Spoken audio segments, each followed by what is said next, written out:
Olá, eu vou chamando aqui a Carolina Cespedes, autora da Girassol, que publica meus livros. Oi, Karine. Olá, Olá, boa tarde. tudo bom? Tudo bem, Paula? Tudo bom, Agora pessoal? o som tá jóia. Oi, Aninha. Ó, o pessoal entrando. Tudo Quanta bom, gente! cara? Viu quanta gente? Que delícia. Nossa, que delícia! Melancia com caroço, ó que legal. Bacana. Bacana. Daniel. É, contos de fadas estão repercutindo, né? Tô super feliz. Eu, depois da última live, recebi um monte de perguntas, dúvidas, as pessoas contando as descobertas que fizeram no conto, foi bem bacana Que mesmo. legal, que proveitoso, né? Ver o pessoal aplicando, né? E refletindo sobre o Sim. conteúdo. Que Oi, bacana. Simone Rosa, pessoal entrando, Paloma. Teve uma repercussão e aí votaram agora, né, para essas duas histórias que a gente vai comentar hoje. Carol aqui está aqui para me auxiliar também, né? Então, Oi, hoje vamos falar Cacá. da Chapeuzinho Vermelho, Ah, né? E também do Patinho Feio. ai, que delícia. Essas duas histórias clássicas, super interessantes, cheias de significados, Uhum. né? Olha, Olha, o pessoal entrando em que teve muitos massa. aprendizados, que bom, fico feliz. Que legal. Ó, o pessoal quer saber muito sobre a verdadeira história da Chapeuzinho Vermelho. Uau! Então a gente até tem um recado especial, né, Carol? Então, é importante a gente dizer, pessoal, agora que a gente está no começo desse bate-papo, né? Todo o conto de fada ele tem uma versão original, depois, conforme o tempo, eles foram ficando mais adocicados, assim, suavizados, mas que especificamente hoje, na história da Chapeuzinho Vermelho, a gente recomenda que quem tiver por aí com uma criança por perto, é melhor não estar por perto de criança, porque tem alguma parte que pode não ser muito apropriada para os baixinhos, né? Então, para evitar qualquer assim desconforto, a gente Sim. recomenda tirar as crianças da sala. É que os originais, eles são bem pesados, porque a gente tem que imaginar que eles foram feitos para uma época que era bem pesada, né? Apesar de hoje a gente também ter muita violência ao vivo, né, por conta das câmeras, hoje a gente assiste praticamente assassinatos ao vivo, né, pela TV, É verdade, é verdade. mas antigamente era um programa para criançada também, né, se a gente for pensar, porque eles iam a família inteira reunida para assistir decapitação em praça pública, enforcamento. Então, era uma diversão, era um programa da família, das pessoas. Então era muito natural. E E a como gente. mudou, né? E como mudou, né? Sim, Porque sim. hoje em dia isso não seria aceitável, né? Não, a gente tenta preservar a criança ao máximo disso, né? Isso não quer dizer que não vá ver, que não vai de vez em quando ver uma notícia, alguma coisa, mas no todo a gente tenta preservar.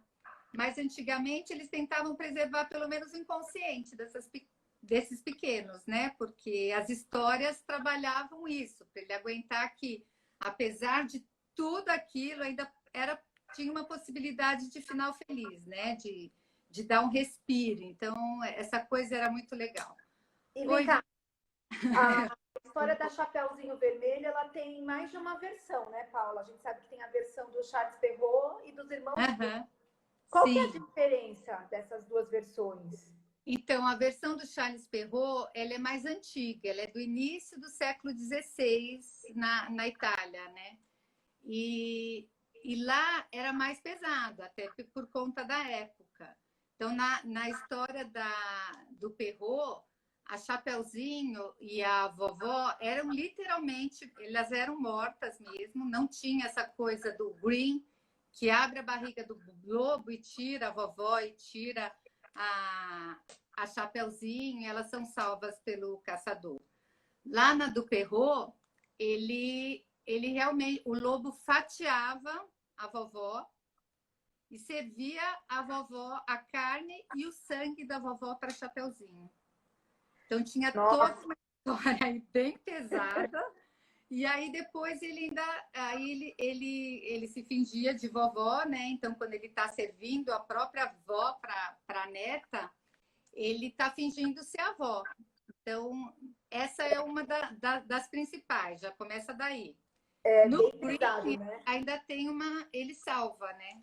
Então já tem uma coisa de salvar e dela ter uma segunda chance. É como eles dessem uma segunda chance para ela. Entendi. Ó, tem até aqui um comentário, a Amanda está falando aqui. Aposto que os educadores e os pais daquela época nunca pensaram nisso, né? Porque a maioria dos pais deixam hoje em dia, né, as crianças aos cuidados da babá, às vezes, né? Sim, sim, sim. Realmente, né? São outros tempos, né? São tempos bem diferentes, né? Sim. E E vem cá, essa... é meio como terapia, né, Carol? A gente tem que pensar que assim mostrava todo esse lado, mas também tinha a simbologia que preparava.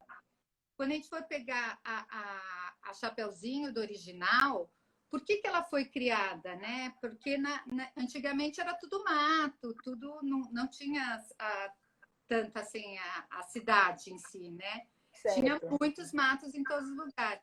E era para a menina, né, não ser ludibriada com a lábia do lobo, né, como se estivesse representando o masculino ali, e não ir para o mato para qualquer um, que ela podia se dar mal. Então, certo. um ensinamento. As histórias, mesmo naquela época, mesmo com toda a violência, sempre teve esse ensinamento muito claro, né, nos dois contextos. Nos dois contextos, né? É, porque é bem importante. A gente fica pensando assim, às vezes, que a Chapeuzinho é uma das personagens dos contos de fadas, assim, a mais ingênua de todas, né? Sim, ela é. Mas tem toda essa questão da orientação, de aprender a ficar alerta, né? E você Sim. acha, Ela é dos personagens ingênuos. Ela e o Pinóquio são os mais ingênuos dos faz um paralelo com a história do Pinóquio também, né? Sim, sim. Eles são chamados de personagens trickster, aqueles bem ingênuos, assim, sabe? Que cai na lábia de todo mundo, que vai pelo prazer, né? Então Porque os sinais de perigo não eram evidentes? Sim, eram, mas é que ela está naquela idade da adolescência, assim, entrando numa adolescência que, ao mesmo tempo que tem o perigo, tem a curiosidade muito grande, né? Então, esse chapeuzinho vermelho aí, ele já representa é como se fosse a menstruação, é a época que ela está virando mulher mesmo. Então, tem essa... Foi dado pela avó, né? Sim, é como se a avó estivesse passando, porque a avó já não está mais naquela fase tanto da sexualidade, então é como ela passasse para ela agora essa coisa de ser desejada, mas sempre com todos os cuidados, né? Porque elas passam isso, mas tanto a avó como a mãe sempre orientaram muito a Chapeuzinho. E apesar da orientação, cai, porque é a sedução, né? É aquela coisa de cair na lábia do lobo. Então, por isso que então não foi por falta de orientação. Não foi falta de orientação. A mãe até fala assim, quando ela manda para a casa da vovó, ela manda com a cesta de doces e uma garrafa de vinho. No original tinha uma garrafa de vinho, que a mãe fala assim, olha, não pode, toma cuidado, vai pelo caminho da estrada, né? Que ele é mais longo, mas ele é mais seguro. Porque no caminho da floresta você pode escorregar em alguma coisa, quebrar a garrafa, né? E essa garrafa é muito importante, porque é nessa garrafa de vinho que está o remédio da avó. Certo. E aí, quando fala dessa quebra da garrafa, também está muito relacionado com a virgindade dela, né? Para tomar cuidados do caminho da floresta, de cair na lábia dos outros, porque a mãe também fala, não fale com estranhos. E a Chapeuzinho quebra tudo. Ela vai, fala com o estranho, cai na lábia do lobo, vai pelo caminho da floresta, porque o lobo fala o tempo inteiro assim, ai, você é muito séria, que custa? Vai lá colher umas flores, vai lá pegar uns frutos, né? Para de ser tão séria, que é exatamente isso, é a lábia do que quer ouvir, né? Então, a pessoa, o que ela quer numa fase de adolescência? Ela quer ser aceita. Então, ela quebra o padrão, ela quebra a ordem, ela desobedece o que a mãe fala e vai lá. E vai atrás de satisfazer o prazer dela, né? Certo. E essa distração toda no meio do caminho, que ela fica lá com a borboleta, colhendo flores, né? Leva um tempo, né? Parece até que Sim, ela demora até mais tempo para chegar na casa da avó. sim, essas distrações são os prazeres da vida, né? Então, quando ela está caçando borboleta, borboleta significa metamorfose, aquela fase de mudança, de conhecimentos. A parte que ela está colhendo as avelãs também significa luxúria. E a parte de colher flores é aquela coisa mais ingênua, né? De deixar as coisas acontecer. Aquela coisa bem adolescente mesmo, de querer viver a vida, né? E aí é Certo, ó. nessa hora que ela se dá mal, né? Porque aí não teve aquela vozinha que falou que ela estava entrando numa roubada, né? Com o lobo. Né? Criando garrafa, Oi? fazendo bem errados por perto, né? A Amanda está comentando. Naquela época, com certeza, não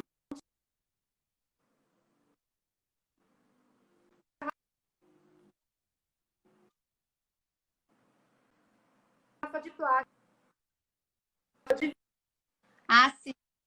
É, vidro, né, Paula? com certeza.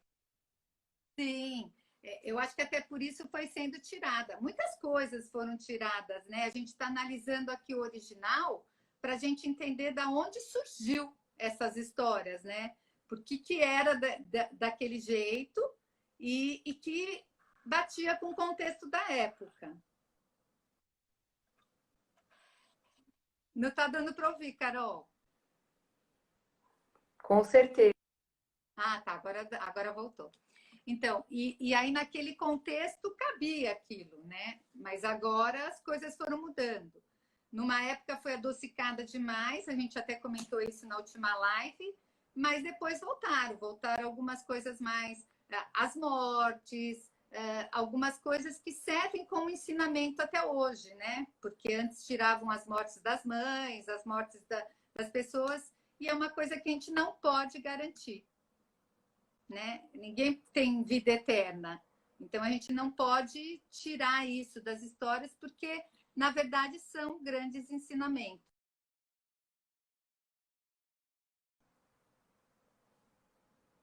Carol caiu aí de novo. Bom, vamos continuar aqui com o contexto. Vou falar um pouquinho dessa parte da diferença também da Chapeuzinho Vermelho. Deixa eu ver se... Vou ficar de olho aqui para quando a Carol voltar. Uma coisa também que tinha bem diferente na época do Perrault, ele era chamado de Capuchinho Vermelho, porque era baseado na Ordem de São Francisco. Carol de volta. E aí, na época, esse pessoal da Ordem de São Francisco era muito comum na região. Estou falando do Capuchinho Vermelho, Carol. Capuchinho Vermelho, é verdade, outro nome da história, né? Sim, isso para a fase do Perrault. Aí, quando entraram os irmãos Green, que eles mudaram para Chapeuzinho Vermelho. E aí mudou muito a história. É verdade, Vai ficar gravada. 2 pessoas perguntaram, vai ficar gravada. O pessoal está assistindo muito depois também. Que legal, né, gravadas, gente? mandando bastante mensagem, então vamos deixar gravada sim. Vocês recomendem para os amigos, né? Vocês podem encaminhar pelo símbolo do aviãozinho que tem aqui embaixo, agora, ao vivo, né? Ou mesmo depois, a live fica gravada no IGTV da Paula. Vocês podem encaminhar para quem vocês quiserem, que você acha que vai se interessar, né? Principalmente educador, que faz muita contação de histórias, que é importante conhecer, né, os significados, toda a simbologia das histórias, né? Eu acho que depois que a gente conhece os significados, a riqueza que tem de ensinamentos fica muito melhor a gente escolher a história certa para determinada situação e também para a gente entender que contar história é muito mais que divertimento, é muito mais do que vínculo, que já é super importante, é muito mais do que Sem trabalhar o dúvida. pedagógico, linguagem oral, mas a gente está garantindo para essas crianças um contexto terapêutico aí muito importante, né? Ó, aqui a Rosa falou que as netas morrem de medo do lobo mau. E é uma fase assim que a criançada tem muito medo mesmo. Dos 3 aos 5 anos, elas pedem muito lobo mau. É como se fosse aquela representação mesmo do vilão, né? Daquilo, e para eles fica muito claro essa coisa do lobo, aquela bocona do lobo, toda aquela história, eles ficam imaginando que o lobo mau está chegando, né? Qualquer barulho é o lobo mau. E são as histórias de sucesso. De 3 aos 5 anos é os 3 porquinhos e a Chapeuzinho que falam do lobo mau. O que em algumas psicólogas que estudaram essa parte, que tem aquele livro famoso da Mulheres que Correm com os Lobos, elas até criticam, porque elas falam que o lobo ele é super família, super protetor, super matilha mesmo, e a gente transforma eles nos vilões nas histórias. Mas é que aqui o lobo, no lobo da Chapeuzinho, dos 3 porquinhos, ele representa mesmo aquele que leva o ingênuo na lábia, né? Então, por isso que tem que tomar cuidado com ele e tem que contar essas histórias para as pessoas ficarem atentas assim e terem esse discernimento, né, de quando eu estou caindo na lábia de alguém. Por exemplo, quando a Chapeuzinho entra na casa da vovó, né, e ela percebe a fisionomia diferente, que não é a vovó, né? Mas mesmo ela percebendo, ela faz algumas perguntas, ela não foge do perigo, né, Paula? Então, aqui, o Bruno Bettelheim, né, que estudou bastante a psicanálise dos contos, ele fala muito que aqui representa a situação de incesto. Porque aquele que devia estar me protegendo, eu confio na pessoa, porque é meu pai, meu avô, minha mãe. Então, são pessoas que são da natureza, teria que me proteger, mas não fazem isso. Então, terminam confundindo a criança. Então, ela percebe que alguma coisa está errada, ela fala que o olho está estranho, que a boca está estranha, que tudo está estranho, mas ela não foge, porque é uma figura. O vô estava vestido de avó, o lobo estava vestido de avó na hora, né? Então, é como se fosse para trabalhar essa percepção mesmo, que mesmo sendo uma pessoa próxima, pode representar um perigo. E muitas vezes representa, infelizmente, né? Infelizmente, e aí, né? Por isso que é tão importante orientar, né? E aí vem a riqueza mesmo, né? Da gente contar essas histórias.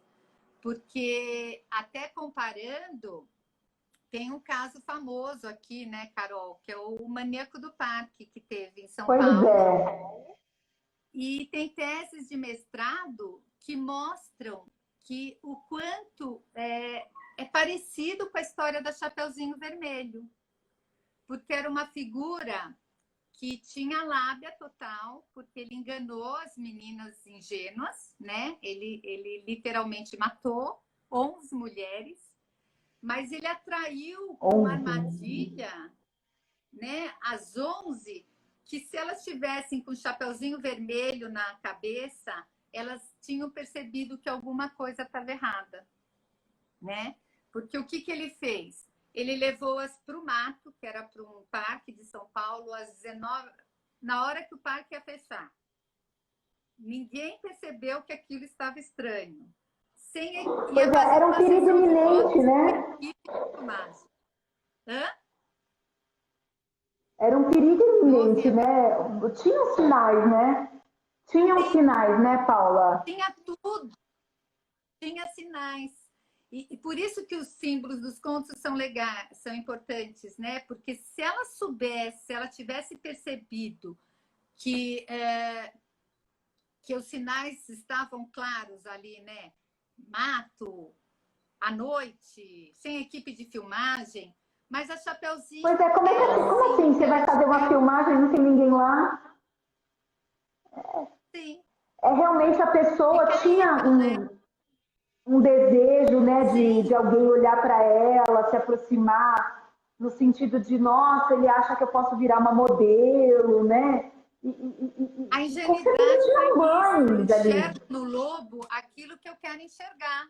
O lobo pode estar com a maior cara de lobo, todo mundo em volta perceber que é lobo, mas a Chapeuzinho em questão, ela vai ver aquilo que ela quer ver, né, na situação. Ela enxergou nele o sucesso, a fama, vou ficar famosa, e elas foram várias, né? Só para a gente mostrar a importância quando a simbologia está clara, né? Alguma coisa ia fazer assim, você está caindo numa armadilha. Olha, aqui tem uma pergunta boa, mas a forma que é contado o lobo comendo a vovozinha é terrível. A meus filhos eu contava diferente. Já para as netas, elas dizem que eu estou errado, que o lobo come mesmo a vovozinha. E é verdade, ele come mesmo a vovozinha. Quando a gente tenta açucarar, Rosa, a mensagem não é passada por inteiro. Ele come a vovozinha. Ela tem que perceber essas malícias. No green, depois abre a barriga, tira a vovozinha, põe a pedra. Tem toda uma simbologia diferente nos greens. Mas essas coisas que às vezes a gente acha que é muito terrível, a criança assimila muito bem. Ela entra aquilo, comeu a vovozinha, depois tirou a vovozinha, eles não têm muito essa noção. Mas vai ter uma hora que ela vai perder uma vovozinha, perder algo que ela precisa estar preparada para saber que a vida é isso, né? Existem perdas. Outro dia uma menininha me mandou um vídeo indignada sobre uma história minha que tinha morrido o pai do cachorrinho. Ele foi salvar o cachorro e ele morreu. E aí eu gravei um vídeo respondendo para ela que, infelizmente, existem coisas tristes e que as histórias nos ajudam nisso, né? Elas ajudam a trabalhar as perdas também. Então, às vezes a vovozinha vai sumir de cena, às vezes é o cachorrinho, às vezes é um amiguinho que não precisa ter o luto literal, mas só dele mudar para outra classe, ou só de mudar de cidade, é uma perda. Então, aí que a gente tem que estar prestando atenção o quanto a gente tem que trabalhar inconscientemente. É verdade. Muito legal entender é isso. verdade. Agora eu vou contar sem medo de tentar traumas. Isso mesmo. Nossa, Ela colocou que agora muito ela boa vai essa contar a história. história do jeito certo. Do jeito certo. E a gente não imagina, realmente, quando a gente é criança, a gente escuta de um jeito, depois a gente vai crescendo e vai aprendendo, né, e entendendo melhor a história, né, Paula? E esses vilões são importantes, porque o mundo é cheio de vilões, né, infelizmente. E aí a gente prepara isso para perceber. Pode ser o lobo mau. Eu vi aqui o Vinícius falando do Saci Pererê. Na época dele era o Saci Pererê. Deixa eu ver se eu acho aqui. Ele falou que ele tinha medo do lobo e gostava mais do Saci. Ah, é verdade. E outras do Monteiro Lobato. Sim, importantíssimo. E o Monteiro Lobato Tem uma soube história explorar que fala bastante. muito disso, né? Sim, bastante. É bem bacana por E conta disso. Paula, essa questão, né, de a gente aprender mais do que nunca, né, com essa história de obedecer, ter cautela, né? Então, a gente pode Sim, reforçar isso com as crianças, né? Usar essa história e reforçar esse lado, né? pode reforçar fazendo perguntas. Assim, por exemplo, a Chapeuzinho eu conto porque a minha filha está desobediente ou meus alunos não estão obedecendo muito. O que eu faço? Eu conto a história e pergunto: por que você acha que aconteceu isso com a Chapeuzinho? Por que ela Certo. caiu? E aí eles vão chegar à conclusão: ah, porque desobedeceu a mamãe. Se eu fizer o contrário e eu der a lição de moral e falar assim, olha, tá vendo? Por isso que a mamãe fala que tem que obedecer, tem que seguir o caminho certo, tal. Acabou o trabalho terapêutico. O importante das histórias é que elas já falam por si. Então, a gente não vai ficar reforçando e dando lição de moral no meio da história, nem no final da história. A gente pode conversar, pode tirar deles, porque o trabalho terapêutico já está sendo feito em nível inconsciente. Então, se a gente dá como sermão, aí não funciona tão bem. Entendi, entendi. Tem o jeito certo de abordar o De abordar, sim, com certeza. E aí também o legal é mostrar na história do Chapeuzinho que tinha dois caminhos. Um que era comprido e seguro, o outro era curto e perigoso. Que na original eles chamavam de caminho das agulhas e dos alfinetes. Mas ela podia ter ido pelo caminho certo, que é o caminho que a mãe, os pais tentam trilhar para o filho. Mas de uma hora ou outra eles vão quebrar limite, principalmente adolescente, né? O que a gente tem que preparar é para eles quebrarem o menos possível, né? E quebrar com aquela vozinha de quando eu tô caindo numa armadilha. Eu perceber se eu tô caindo ou não numa armadilha.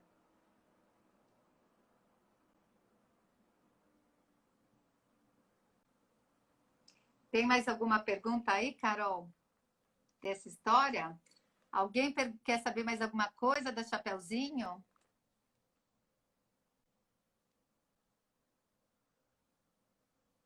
Deixa eu ver aqui.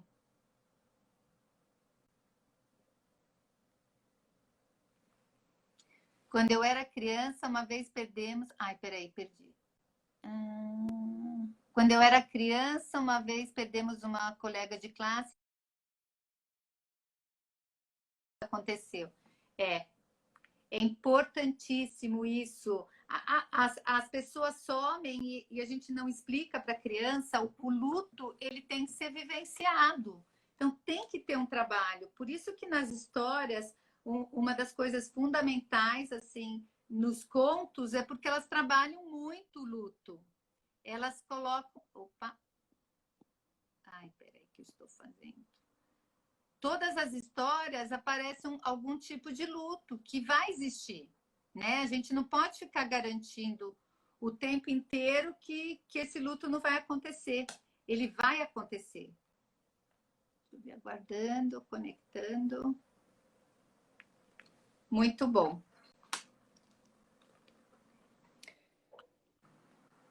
A Nívia está perguntando, ó, qual o final da história original da Chapeuzinho? Existe a figura do caçador? Então, no do Perrault não existe o caçador. O final da história, as duas são mortas pelo lobo. Então, primeiro a avó morre, ele fatia a avó, ele serve lá para Chapeuzinho a carne da avó, o sangue da avó. Então, é bem terrível essa parte aí, meio canibal. É meio assustadora, né? Bem assustadora. E depois, quando a Chapeuzinho chega, ele engana a Chapeuzinho e ele come a Chapeuzinho também. Então, nenhuma das duas sobrevive na história do Perrault. No Green, já existe o caçador. Aí o caçador abre, tira as duas da barriga, coloca pedras no lugar, e aí quando o lobo acorda e vai tentar persegui-las, ele não aguenta o peso, ele cai e morre. Então, na do Green já tem um final feliz. No do Perrault, a época era mais uma coisa mais punitiva, né? Então, mostrava que quem desobedecesse ia ser punido. Então, já era um final mais terrível mesmo, a parte do Perrault. Consequência. Sim, exatamente. Ó, a Aline colocou muitas histórias específicas para trabalhar o luto. Ó,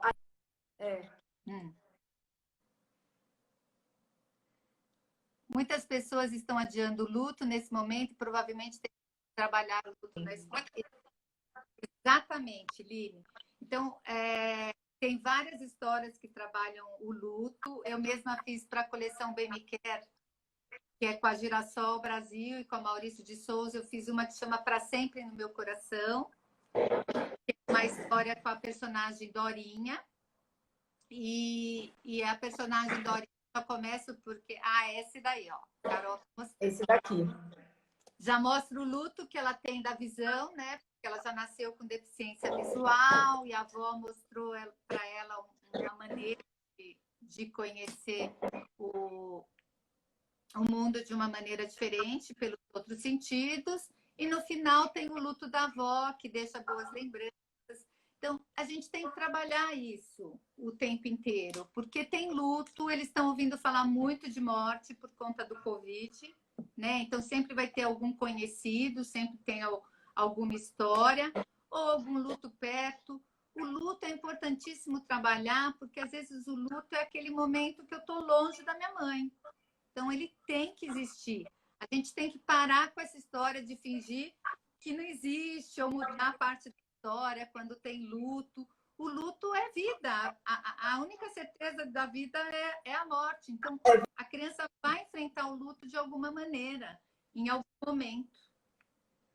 Então, se ela conseguir trabalhar esse luto de uma maneira lúdica, gostosa, através da história, já é fantástico, né? Porque vai ser trabalhado. E os contos todos têm luto. Então, Line, se você usar os contos de fada para ele, é Rei Leão, tem o luto do pai, a Branca de Neve tem o luto da mãe, a Bela Adormecida, a Cinderela, todos trabalham luto, mesmo porque antigamente muitas morriam até de parto. Então, o luto da mãe era muito frequente. É verdade. Quando vai ser o sorteio do Caraminholas na Cachola? Ah, vai ser dia 30. Eu vou postar lá no Instagram. Quem quiser, e a Ana concorrer. Letícia está falando aqui também. Paula, faz uma história para criança sobre esse momento de pandemia. Né? Acho que já tem, né, Paula? Oi, tem. É assim, todas as histórias servem para esse momento, mas talvez essa coisa de todo mundo realmente meio isolado, meio na gaiola, né? Amanhã a gente vai comentar, amanhã eu vou ter uma convidada queridíssima na live de amanhã, às 11 da manhã, que é a Regina Drummond, e ela tem uma história que é uma delícia, e eu escolhi essa história por conta da pandemia, que é o Passarinho Rafa, que é toda aquela apologia da coisa de viver numa gaiola, né? Que é como todo mundo está se sentindo agora. Olha, trabalhei numa escola e a mãe de uma das alunas faleceu. Fica sabendo a verdade e aí depois não confia mais na diretora, não confia mais no professor, não pode acontecer isso. A criança, ninguém quer ver criança triste, mas a vida não a gente não vai garantir simplesmente momentos que só vai ter momentos felizes na vida da criança. Vão existir perdas. E quanto mais a gente fala abertamente, mais eles lidam na boa, senão vão ser crianças que não vão aguentar quando sofrerem uma perda. Né? Então, a gente tem que preparar as pessoas, porque... De medo de tocar no assunto. Porque todo mundo ficava preservando, só que não está preservando. Na verdade, ele está vivendo aquele luto sozinho, escondido, e tá interna aquela tristeza. E não pode, ela tem que ser botada para fora, tem que ser discutida. Infelizmente, a mãe do amiguinho morreu porque ela estava... Porque se você não faz assunto, o problema permanece, né? O problema não some, né? Permanece, exatamente. Exatamente. Tem que encarar. A Amanda está falando aqui também poderia falar do pintinho que nasceu quadrado. Talvez essa seja deixa pra gente falar do patinho feio, a nossa próxima pode ser. falar do pintinho, do patinho feio. Porque o patinho feio é outra história, a gente tem aqui que já foi metade do tempo da live, né? Outra história que a gente pode ficar aqui falando até amanhã, né? História exatamente. Trabalha Sim. O patinho feio trabalha muito o bullying, a rejeição. Ele, assim, é uma história que ele é fundamental para ser trabalhada em sala de aula, gente. Essa coisa de se colocar no lugar do outro.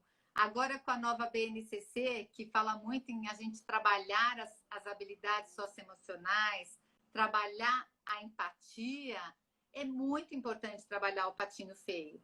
E depois de trabalhar, perguntar para a criança se projetar no lugar do patinho. Como você se sentiria sendo patinho, sendo rejeitado o tempo inteiro, sendo colocado de lado, sendo julgado pela aparência?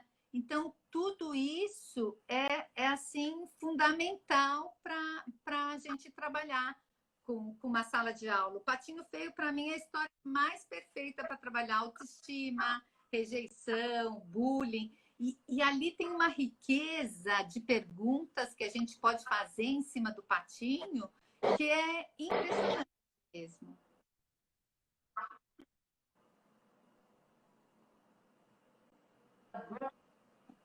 Isso. Não estamos escutando, Carol? Nossa. Então, o patinho feio, ele serve muito para trabalhar tanto com crianças adotadas, como aquele, às vezes, que não se sente pertencente à família, porque não precisa ser só adotado para não me sentir parecido e acolhido em algumas famílias. Então, tem crianças biológicas que se sentem menos melhor agora? Agora sim. Então, tem crianças de família biológica mesmo que não se sente pertencente, né? Se sente o patinho feio da família. Então, a gente ouve muito isso, né? Eu sou o patinho feio da família, eu sou a ovelha negra da família. Então, sempre tem essas colocações quando a pessoa se sente o diferente na casa. Então, ela é muito boa para ser trabalhada dessa maneira.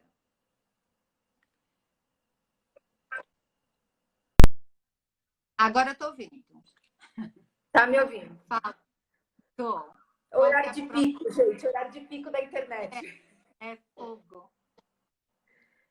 Então, você acha que o patinho feio, ele é mesmo uma ovelha negra, Paula? Não sei se você pegou essa parte. Então, eu estava até colocando que ele se sente, sim. Ele se sente o diferente. Quando você não se sente aceito na própria família, é muito mais difícil você se sentir aceito nos outros lugares. Por isso que o patinho vai passando por toda a jornada dele, ele vai se sentindo rejeitado em diversos lugares, e mesmo nos lugares que ele estava sendo aceito, ele não conseguia perceber assim. Ele estava tão traumatizado com a situação de ser rejeitado que ele terminava o tempo inteiro indo buscar outro lugar ou querendo se isolar porque ele foi rejeitado. Se a pessoa não se sente aceita na própria família, vai ser muito difícil ter segurança e autoestima para enfrentar o mundo afora, né? Muito mais complicado.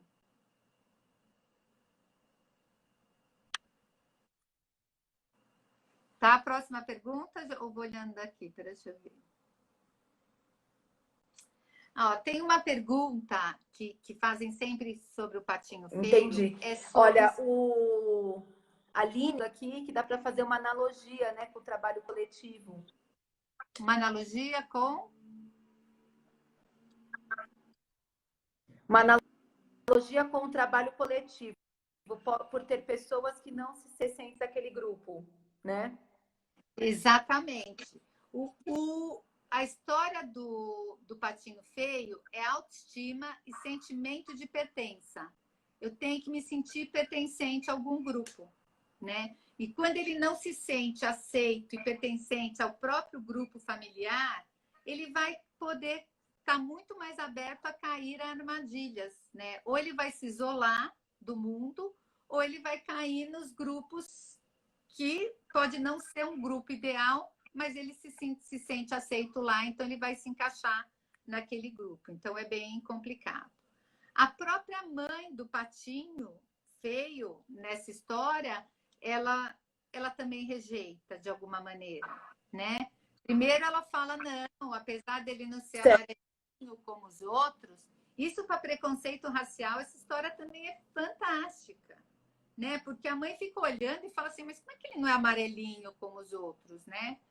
E aí ela chega a duvidar que ele era um ovo de peru e leva ele lá para o lago para ver se ele nadava, porque se ele não nadasse é porque ele era peru e não era o patinho. E como ele nada, ela fala, bom, então ele é meu. Mas em nenhum momento ela tenta encaixá-lo com os outros ou fazer um trabalho de aceitação, né? Porque todos iguaizinhos, todos amarelinhos, todos bonitinhos, e ela não conseguiu fazer o luto daquele ideal de filho para poder aceitar e acolher o filho diferente. Então, isso é muito rico também para trabalhar com os pais, né? Essa aceitação do diferente. Ninguém, em nenhum momento, quis saber quem era o patinho feio na sua essência. Ele foi julgado só pela aparência. E mesmo no final da história, ele foi acolhido no lugar que era todo mundo igual, que era todo mundo cisne. A gente pode usar isso como simbologia, né? Então, assim, ele foi acolhido... deixa eu só pôr aqui para ficar de olho. Ele foi, de repente, ele encontrou um grupo que era a turma dele, né? Não precisaria necessariamente ser igual. Mas o fato de ser um grupo que era igual a ele, que eram todos cisnes, também não facilita tanto para dizer que realmente ele foi aceito por quem ele era. Mas ele foi aceito no grupo que ele tinha a mesma aparência e tudo, né? Outra coisa do patinho feio, deixa eu ver se podemos também fazer com trabalho coletivo, isso é bom. Paulo, e para crianças que estão com dificuldades escolares neste momento, por conta da adaptação às aulas remotas, quais histórias podemos usar? Sim, olha, a do patinho feio, ela é boa para todas, essa história. Sempre que tiver uma inadaptação, né, da situação. Todos os contos de fadas são fundamentais por conta dessa coisa. Estão enfrentando um problema, né? Estamos enfrentando uma pandemia, mas teremos um final feliz. Todos que tiverem uma jornada do herói, Ana Letícia, é bem bacana, assim. Sabe, João em Pé de Feijão, Pequeno Polegar, Gato de Botas. Se bem que tem algumas histórias, assim, o Gato de Botas eu gosto sempre de falar um pouco, porque ele tem umas atitudes, às vezes, não muito éticas, né, na situação para conseguir o que ele quer. Mas ele se adapta com muita facilidade. Eu falei também da Bela e a Fera, a Cinderela, porque são todas situações que eles têm que ter muita resiliência, muita capacidade de se adaptar ao novo. E os contos, as histórias, elas vão aumentando esse tempo de concentração. Então, isso é muito bacana por isso. Eles estão com muito medo. Eu vejo pelos meus pacientes, eles têm muito medo, porque eles estão ouvindo muitas histórias, as pessoas todas preocupadas, então fica o tempo inteiro, passa álcool gel, passa isso, passa aquilo, cuidado com sair, vamos pôr máscara. Então, esse medo coletivo, a gente pode dar uma acalmada com as histórias, com os contos, com os clássicos, eu acho que são fundamentais para essa etapa. Tudo que é novo, porque no conto sempre está desbravando algo novo, né? Então, por exemplo, Alice nos Países das Maravilhas, o Rei Leão, ele está indo para um lugar novo, tá buscando se adaptar numa situação diferente. Tudo que a gente permita para eles dar aquele sossego assim de que eu posso me adaptar a essa situação nova é importante, porque na verdade que a criançada não está acostumada a ficar tanto tempo com esse tempo de concentração é mais curto e ter que ficar assistindo aula e sentado o tempo inteiro, a gente se cansa, imagine eles. Eu falo que trabalho com menos pacientes hoje em dia na pandemia, mas na verdade você cansa muito mais. Essa coisa de ficar sempre sentado, concentrado. E se eu ainda tiver, além de tudo isso, eu ainda tiver preocupações, os contos vão me garantir essa coisa do sossego. Nunca gostei da Alice e não tinha entendido direito. Sabe que muitas histórias que eu também não gostava, e depois que eu fui perceber a riqueza dos símbolos, eu comecei a gostar mesmo. Alice também era bem essa coisa do desbravar o novo, né? Entrar num mundo cheio de regras diferentes, todo mundo apressado. Aquele coelho branco parece... Eu acho que as crianças devem ver os pais como o coelho branco, né? Estamos na hora, com certeza. A gente não respira, a gente está sempre fazendo esse sinal para as crianças: vamos logo, vai estar trânsito, vai estar não sei o quê, vamos perder a hora de tal. Então, essas coisas, esse tipo de falar sempre que está atrasado, eu acho que é muito atual, né? É verdade. Às vezes eu sou grande demais, isso para adolescência é fantástica, Alice, né? Tem hora que eu sou grande demais para fazer tal coisa, tem hora que eu sou pequeno demais para fazer a outra, e aquela indecisão, né? Eu sou adulto ou sou criança, né? Então, a adolescência é a fase de mais que indecisa, né? Você não é adulto, mas você não é criança, e eles ficam naquele meio termo, né? Olha, a Rosa está até falando que ela sofre bullying, dizem que ela é a Alice. Ô, não faça isso com a Rosa. Alice, essa coisa do País das Maravilhas, também fica muito lembrando essa coisa papoliana, né? De ver o mundo cor-de-rosa. E às vezes é importante, né? A gente não pode só ver o lado ruim. Eu estava fazendo uma live essa semana e eu falei que eu estava perguntando para os meus pacientes o tempo inteiro qual o lado bom da pandemia. E teve uma que me mandou assim: nossa, eu não vejo lado bom nenhum, eu estou tomando 3 calmantes para dormir. A pandemia... Nossa! E realmente é uma época difícil, é complicada em termos de trabalho, um monte de gente perdendo emprego, um monte de gente com medo de fechar a escola e fechar estabelecimento. É ruim, eu não quero dizer que a gente tem que ser poliana, mas se eu só olhar o lado ruim, eu vou entrar numa depressão que eu não vou conseguir ver sinal nenhum. Então, é aí que as histórias nos ajudam, né? Elas mostram que o nosso grande problema também pode ter solução. É difícil essa fase, é tudo diferente, é tudo mais complicado. Imagina, eu tô atendendo paciente de 4 anos online. Eu comecei essa semana de 5 anos, que ele nunca tinha me visto, e a gente fez online. E dá para fazer, mas você tem que ter muito mais jogo de cintura para aprender uma criança 50 minutos numa tela, ser interessante e fazer o vínculo, né? Eu quase falei para ela, olha, mas como era um caso que a mãe estava tão desesperada, eu falei: não, vamos começar então, né? E eu podia falar não, então o ideal não é esse, não consigo. Mas conseguiu, deu tudo certo, foi ótimo, o menino adorou, se divertiu. Bom, né? Mas é muito mais cansativo para a gente. A gente tem que ter muito mais cintura, né? Fica muito mais cansada, tem que buscar muito mais coisa para aprender o outro, mas acontece.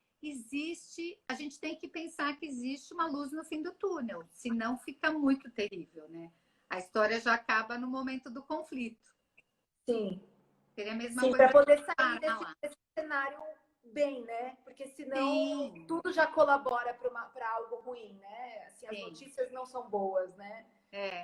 E até para os pais e os professores, né? Nesse momento que eles estão interagindo com os alunos, falarem de coisas boas, falarem que vai passar, que todo mundo vai voltar a se ver pessoalmente. Exatamente. Na escola, né? Isso é muito importante, porque a criançada está muito triste mesmo.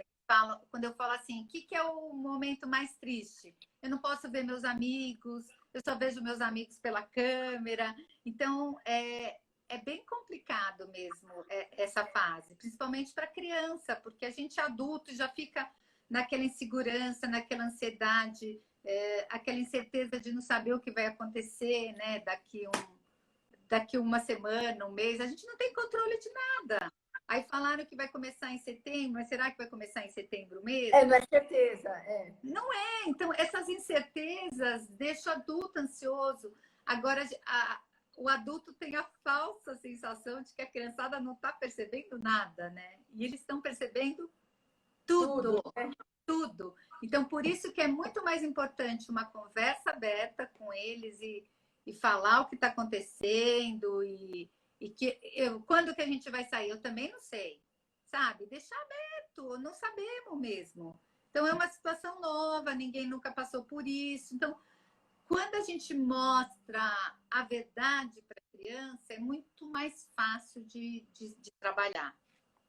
O que mais que temos de pergunta aqui do Patinho Feio? Deixa eu ver. Acho que é a mãe quem cria mais problema do que a criança. É complicado, né? Até pela ansiedade, né? Até pela ansiedade. Gente, só para lembrar que daqui 10 minutinhos acaba a live, tá? Mas vocês podem continuar mandando perguntas depois, né, Paula? Tanto no inbox, no direct.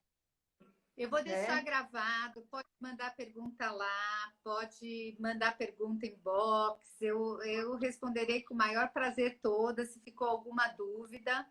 A gente vai fazer sempre, semana a semana, escolhendo 2 histórias, eu acho que é bem bacana por conta da gente poder explorar um pouquinho mais cada uma, assim, eu acho que quando a gente dá alguns modelos, vocês vão conseguir relacionar com outros, né?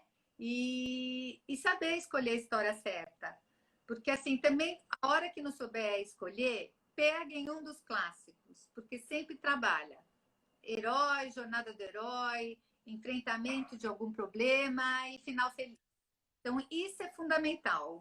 Já vai ter tudo isso trabalhado. Agora, quando a gente escolhe a história certa, aí é perfeito, né? Então, quando eu conto para vocês o que cada história trabalha, tenho certeza que vocês já vão relacionar com um monte de outros livros que vocês têm em casa e que vocês também podem contar para trabalhar esse tema. Oi, Vega! Saudade! Deixa eu ver quem mais está aqui. Que mais que a gente pode fazer? Você podia fazer uma live para tirar os traumas da minha infância. Ótimo! Vamos fazer o seguinte... Faz também a da Alice. E a gente pode fazer uma live também com o pessoal interagindo e contando. Aliás, podem ir mandando as perguntas que a gente vai respondendo, né? Então, ao final... Gente, para lembrar que os livros da Paula estão no site da Girassol, www.girassolbrasil.com.br. Então, tem os livros da própria Paula Furtado e os que ela fez também com a Turma da Mônica, né? E aí você pode finalizar a sua compra com o cupom Paula Furtado, tudo junto, que você ganha desconto, tá? Então, no site da Girassol, olha que bacana. E o link aqui na bio o sorteio também ainda está valendo. Girassol.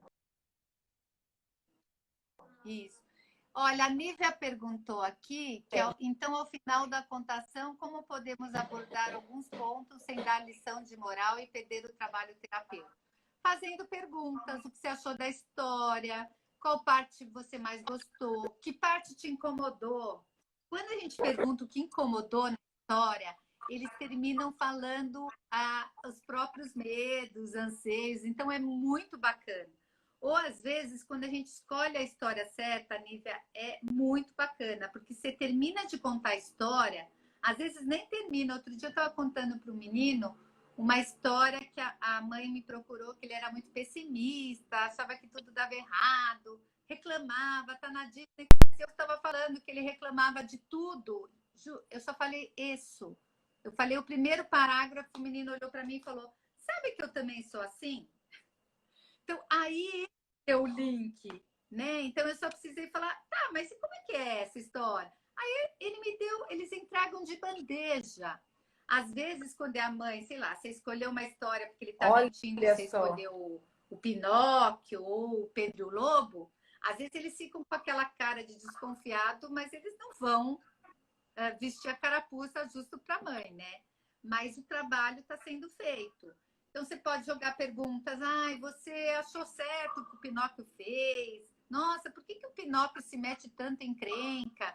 E aí ele vai fazer as analogias sozinho, vai chegar àquela conclusão. Então, vai ser bem bacana por isso. Mas o trabalho está sendo feito. A gente pode mandar desenhar a parte que mais gostou, a que menos gostou. Tem N maneiras, só não pode falar, fazer o link por ele, tá bom? Isso faz pais e professores.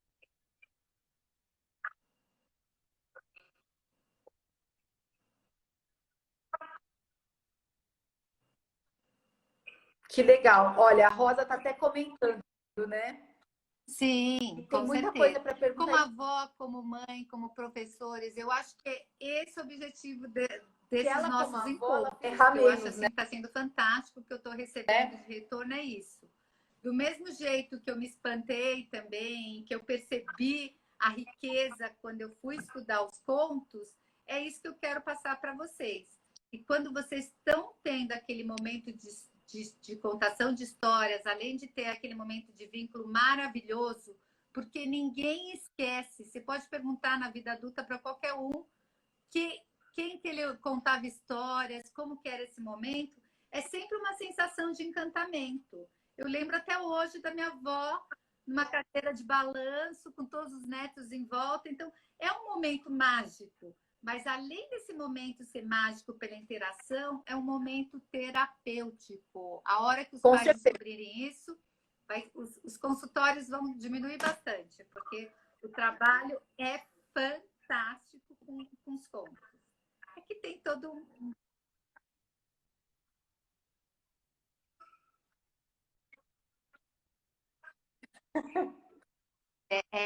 É. Ó, vou dar uma palhinha, vai ter daqui a Opa, pouco. agora no Me sigam minutinho lá, sigam final, no Instagram, conta que sigam você no está meu preparando uma YouTube, surpresa aí para o Paula futuro Furtado, aí, um curso, é psicopedagoga. isso mesmo, Eu vou dar Paula? uma Dá aula uma palhinha.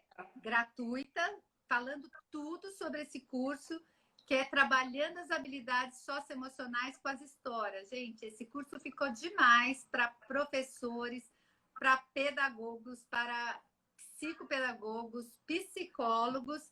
Então, é um curso que foi assim muito bem pensado. Ele está lindo, o visual está maravilhoso, e nele eu conto, né? Eu entrego